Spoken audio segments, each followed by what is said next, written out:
Okay, so you can test this yourself. You can go into Zoom and start a new meeting, even if you're just by yourself. That's my cute kitty, Leanie. Okay. So you can share your screen. So notice I already have PowerPoint open. If you don't have it open already, it's not going to show up in your share screen options. So whatever you're going to share for your presentation, if it's PowerPoint or if it's a Kahoot, so you have that open already, or a YouTube video, you're going to need to have it open already on your taskbar down here. So then in Zoom, I can hit share screen, and you can see that it shows up all of these options. So there's nothing on here, like you don't see Excel, because I don't have that open down here. See, there's nothing open. So you have to have it open first. So I'm going to click here, that's PowerPoint, and I'm going to hit share, and it shows up. But you notice it's not in slideshow mode. So you're going to have to, you would go ahead and start your slideshow from the beginning. Now, there is a way to do this if you don't want to let people see it before if you don't want to let people see it not in slideshow mode, then you have it in your slideshow already, like this.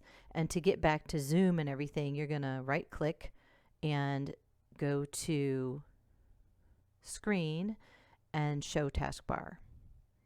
And then you can see everything you need to see, and you can open Zoom, and then you can be in Zoom and get into. So let's see what that looks like.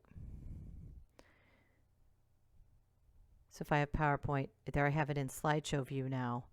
So I'm going to hit share screen, and then you see here it is not in slideshow view, and here it is in slideshow view. And so I would pick this one and hit share, and then I can share it. And then I can either use these controls down here to advance my slides, or I can hit the down arrow to advance my slides too. There you go. Sometimes it takes a bit for it to know that you're talking about this screen. Then when I'm done, I'm going to hit stop share. And so a weird thing too is you notice over here on the right is the pictures. So I don't know what it is when you guys see it, but for me, everybody's picture is over here on the right. So when I have stuff on my screen over here, I feel like it blocks it. I don't know. So you guys can move this around when you're giving your presentation, but that I think only controls what you see. So just be aware of that if you're making your presentation, that maybe you want to leave the sides or the very bottom blank so that the video doesn't cover it. And then when you're all finished, you just hit stop share, and then we get back to our normal screen. And so you can do this by yourself on your own Zoom, the same Zoom you used to log into. You can practice it, or we can practice it in class. I just wanted you to have this opportunity to go through this to see. And then you would just hit end meeting, and you're all done. Alrighty.